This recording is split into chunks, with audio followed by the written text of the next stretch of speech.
इनकलाब लाएंगे। आज हम क्या रो रहे हैं कि आटा नहीं है हमारे पास। आज हम जिस जगह भी जाते हैं, जिस गली में मोहल्ले में जाते हैं, गोश्त तो बहुत दूर की बात है, बहुत दूर की बात है, गोश्त, आटा नहीं मिलता। अब बुनियादी चीज है, हमें रोटी नहीं मिलती। हमेशा बात होती है 2 वक्त की रोटी, 2 वक्त नहीं, रोटी के लिए आटा नहीं है। जिस मुल्क के अंदर रोटी ना मुयस्सर हो, हमें तो लगता है कि सारी जंग ही साडे मुल्क च होई है। और ट्रंप बयान देंदा ते पेट्रोल इत्थे महंगा हो जांदा है। ट्रंप जरा सुता उठदा ते पेट्रोल इत्थे महंगा हो जांदा है। लिटरली निकल गई हैं। इंडियन खवातीन वुमेन पायलट्स थी जिन्होंने मुरीदके पे हमले किए थे। इनको बता के चंडे मारी हैं, थप्पड़ बता के मारा है। शोर अप इंडियन आर्मी में बहुत प्राइड है। इंडियन आर्मी में इंडियन फौज प्रोफेशनल है। भारत की बड़ी ताकतवर खवातीन हैं जो कि Su-30 MKI जो उड़ा रही थी, जिन्होंने ब्रह्मोस और air to air ground missile भी चलाए। सर हुआ ये है कि इंडिया ने इसमें भी बाजी ले गया, लेकिन इससे ये जरूर कंफर्म होता है कि वो भारतीय वायुसेना के इतिहास में पहली फीमेल फाइटर पायलट हैं जिन्होंने पाकिस्तान को बॉम्ब किया है। India was right in initiating Operation Sindoor. India is a victim of cross-border terrorism. Pakistan is a terrorist state. कर्जे की जहां तक बात है, उनको पता है कि कर्जा हमारे ऊपर नहीं भाई, ये जो 24 करोड़ जनता है ये इनके ऊपर चल रहा है। बेसिकली असल जो डैमेज पाकिस्तान को दिया वो इंडियन वुमेन ऑफिसर्स हैं। तो किसी वक्त इंडिया फिर हमला कर सकता है, ये इंडिया ने ऑप्शन अपने पास रखा हुआ है। हमें ब्राह्मोस मार के, हमने बहुत ब्राह्मोस मारे, तो पाकिस्तान के जो DGM है उसने कहा सर अब आपने बहुत मार लिए हैं तो प्लीज बस करें। फौज का सबसे इंपॉर्टेंट ऑपरेशनल जनरल होता है, चीता होता है, सिर्फ चीतों को DGMO बनाया जाता है। और उस डॉक्यूमेंट्री पर पाकिस्तान को बहुत ज्यादा गुस्सा आ चुका है। जो खवातीन पायलट्स थी उन्होंने लश्कर तैयबा का जो मरकज था वहां पे हमला किया जो कि हाफिज सईद से रिलेटेड था।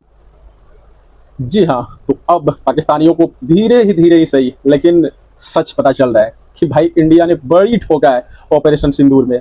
जी हाँ, और आतंकी ठिकानों को तो अच्छे से नष्ट किया है। लेकिन भाई यही लोग हैं कि उस टाइम बड़ी जश्न मना रहे थे, कहाँ चले गए बड़बोले साइद अफरीदी, आसिफ मुनीर फील्ड मार्शल, शहबाज शरीफ प्रधानमंत्री। भाई देखिए, अपने देश को खुश करने के लिए कुछ भी कर जाते हैं। ये पाकिस्तान है और आप सबको पता होगा कि ये जज्बे वाली कौम है, जज्बे वाली कौम कुछ भी कर जाते हैं। लेकिन जब से ये डॉक्यूमेंट्री 14 तारीख को रिलीज हुई है भाई डिस्कवरी चैनल पे, सारे पाकिस्तानियों के फटके 4 हो गई है। भाई ये क्या, इसमें तो साफ दिख रहा है कि भाई पाकिस्तान हाथ पैर जोड़ रहा है। फोन पे पाकिस्तानी DGI जो है कि हिंदुस्तान में फोन करके बोल रहे हैं कि भाई हो गया बरमोस की बरसात, अब तो छोड़ दो। तो ये स्थिति है और पूरे वर्ल्ड को पता था कि नहीं, अमेरिका मतलब जो है कि ऑपरेशन सिंदूर को रुकवाया, अमेरिका का किसी का बात नहीं है। वो तो पाकिस्तान बेचारा घुटनों पे आ गया, इंडिया से एकदम माफी मांगने लगा, तो इंडिया ऑपरेशन सिंदूर पे जो है कि ब्रेक लगा दिया, अन्यथा कहाँ रुकने वाले थे। और एक न्यूज बड़ी जबरदस्त आ रहा है कि भाई पाकिस्तान के कोई लश्कर तैयबा कुछ गैंग के जो है कि मेंबर इंडिया में पकड़ाए हैं, लगभग 200 से अधिक मेंबर पकड़ाए हैं। तो ये बहुत बड़ी न्यूज है खास करके इंडिया के लिए कि भाई पाकिस्तान में आप सबको पता होगा कि वो लोग कुछ ना कुछ आतंकवादी संगठन चलाते हैं, एक खत्म करो दूसरा तैयार। तो वही 200 पकड़ाए, तब तो सामने बातें भी आ रही कि ये सब जो है कि पाकिस्तान का करतूत है। लेकिन आप लोग वीडियो में बने रहे और देखें पाकिस्तानी को कितना मिर्ची लगा है भाई, और मिर्ची लगना स्वाभाविक है क्योंकि भाई हिंदुस्तानी महिलाएं पायलट जाके जो है कि पाकिस्तान में अच्छे से ठोका है। अब पाकिस्तानी तो भाई तारीफ करेंगे खास करके हिंदुस्तानी पायलट का, और वो भी सिराज और क्या बोलते हैं MiG-20 भाई लेके ठोका है। तो नहीं, मिराज, MiG-20, सुखोई, M-30 ऐसे फाइटर जेट लेके जब महिलाएं मार सकते हैं तो भाई इंडिया के पुरुष की बात ही अलग। तो वीडियो आप लोग देखें लास्ट तक और कितना पाकिस्तानी जो है कि खुश हुए हैं इस डॉक्यूमेंट्री पिक्चर को देख के। डिस्कवरी चैनल पर लॉन्च कर दिया है डीक्लासिफाइड ऑपरेशन सिंदूर। अब एक होता है क्लासिफाइड और एक होता है डीक्लासिफाइड। तो पहले तो आप ये समझ लें कि जो क्लासिफाइड होता है वो ये होता है कि जो चीज़ें आप तक नहीं पहुंच सकती, ऐसी जो कॉन्फिडेंशियल हुकूमतों की, एजेंसीज की, दुनिया भर की ऐसी जो है। और डीक्लासिफाइड जो है वो होता है कि जिसको सामने ले आया जाए। जैसे कि आजकल कहा जा रहा है कि एलियंस के बारे में जो है वो अमेरिका की जितनी भी यहाँ पे इन्वेस्टिगेशन होती रही, उसके जितने भी पेपर्स हैं उनमें से बहुत सारे पेपर्स डीक्लासिफाइड किए गए। अजीत डोवल साहब ने बनवाई है ये, अच्छा बनवाई है, जाहिर है उन्होंने ये सारी चीज़ें बताई होंगी ना, बनवाई है। लेकिन वो खुद बजाते खुद वो इस डॉक्यूमेंट्री में नजर आ रहे हैं। उन्होंने बैठ के डॉक्यूमेंट्री में चीज़ें बताई हैं, अजीत डोवल ने, सिर्फ अजीत डोवल नहीं, और उनके जो एयरफोर्स के हेड हैं, वो जो आर्मी चीफ हैं, वो जो नेवी के हैं, सब के सब इस डॉक्यूमेंट्री में है वहाँ पर। मूवी आई है डीक्लासिफाइड ऑपरेशन सिंदूर के हवाले से, जिसमें इंडिया के DGMO लेफ्टिनेंट जनरल राजीव गई साहब और इंडिया के नेशनल सिक्योरिटी एडवाइजर भी आए हैं, और वो बेसिकली यही बता रहे हैं कि पाकिस्तान ने हमें ब्राह्मोस मार के, हमने बहुत ब्राह्मोस मारे, तो पाकिस्तान के जो DGMO है उसने कहा सर अब आपने बहुत मार लिए हैं तो प्लीज बस करें। तो हमने कहा कि ओके। पाकिस्तान कहता है this is pack of lies. The question arises कि why India wants to bring such kind of a movie after a year and half almost. मई पिछले साल वाकया हुआ, 15 अगस्त 2026 को इसको लेके आना, और साथ में ये भी कहा जा रहा है जी कि इंडियन खवातीन वुमेन पायलट्स थी जिन्होंने मुरीदके पे हमले किए थे। आपको क्या लगता है कि ये जो, हालांकि अगर मैं एक पॉइंट ऐड कर दूं कि अगर इंडिया की इस पॉइंट को ले लिया जाए कि ठीक है जी बहुत मारा पाकिस्तान को ब्राह्मोस को, तो इंडिया के एक डेप्टी आर्मी चीफ थे जनरल राहुल, उन्होंने कहा था कि पाकिस्तान के DGMO ने मेरे साथ फोन पे बात करते हुए मुझे ये कहा था कि you are using such and such vector, आपका ये जो वेक्टर है इक्विपमेंट तैयार पड़ा है और आप चलाने लगे हैं, एंड वी वुड रिक्वेस्ट कि ये ना करें, इसको होल्ड कर लें, स्टॉप कर लें। तो वो कह रहा था कि पाकिस्तान को तो हमारी सारी मूवमेंट का पता था। तो द पॉइंट इज कि पाकिस्तान नोज व्हाटएवर, जिस तरह भी पता था, चाइना के जरिए पता था, खुद पता था, तो एक तो मूवी क्यों बनाई और ये क्यों NSA बोले और जो है DGMO, what do you make of that sir?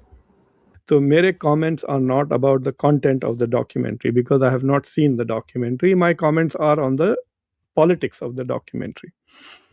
तो पहले तो मैं थोड़ा अम्यूज्ड हूँ और थोड़ा सा हैरान हूँ कि ये इतना बड़ा इशू बन गया है सोशल मीडिया पर। मैं देख रहा हूँ कि जो पाकिस्तान के DG ISPR का जो उस पर एक लंबा क्रिटिक आया है, उसके 2.5 मिलियन से ज़्यादा व्यूज़ हो चुके हैं खाली ट्विटर के, और वो भी उसमें क्वेश्चंस नहीं है, मतलब you can't comment on it, बहुत कम लोगों की इजाज़त है, देयर आर नो रिस्पॉन्सेस। तो और दूसरे मैंने देखा तो बहुत ही like everybody is reacting back and forth, it's as if like a war of narratives चल रहा है और काफ़ी इंटेंस, मतलब ऑपरेशन सिंदूर इतना इंटेंस नहीं था जितनी फायरिंग एक्स पर हो रही है ट्विटर पर, formally Twitter. So I found that very amusing. देखिए डोनाल्ड ट्रंप रोज आना झूठ बोलते हैं about the war in Iran मैं जीत गया, मैं ये कर दिया, वो कर दिया। They are begging to negotiate कहते हैं, और वहाँ से अब्बास अराक्ची कहते हैं हम नेगोशिएट ही नहीं करेंगे जनवरी 2029 तक। So right, so what is happening is कि we are living in a very strange era where because के इतना ज़्यादा sources of information हो गए हैं, people are not selecting news, they are selecting views। तो चक्कर ये हो गया है कि मिसाल के तौर पर आपको पता है कि 50% एक वक्त तक कई साल के बाद there were about 59% कुछ अमेरिकन्स who thought के इराक में न्यूक्लियर वेपन्स मिल गए थे। डॉक्यूमेंट्री पर पाकिस्तान को बहुत ज्यादा गुस्सा आ चुका है, तो चलिए जरा इसी पे चर्चा कर लेते हैं। तो छड्डो जी सारा कुछ, तुसी इंज करो कि एक डॉक्यूमेंट्री बनाओ। अभी तो धुरंधर का नशा नहीं उतरा था भाई साहब, अभी तो हम धुरंधर देख देख कर ही पागल हुए जा रहे थे कि धुरंधर 2 भी आ गई, और फिर जब धुरंधर 2 को देखकर भी सब ने कहा कि ये क्या हो गया, तो उसके बाद जो है अब आ गई है डीक्लासिफाइड ऑपरेशन सिंदूर, और ये डॉक्यूमेंट्री जो इंडिया ने बनाई है उसको रिलीज किया है, उसको लॉन्च किया है कहाँ पर? डिस्कवरी चैनल पर। मतलब कि डिस्कवर करके उन्होंने डिस्कवरी चैनल पर लॉन्च कर दिया है डीक्लासिफाइड ऑपरेशन सिंदूर। अब एक होता है क्लासिफाइड और एक होता है डीक्लासिफाइड। तो पहले तो आप ये सब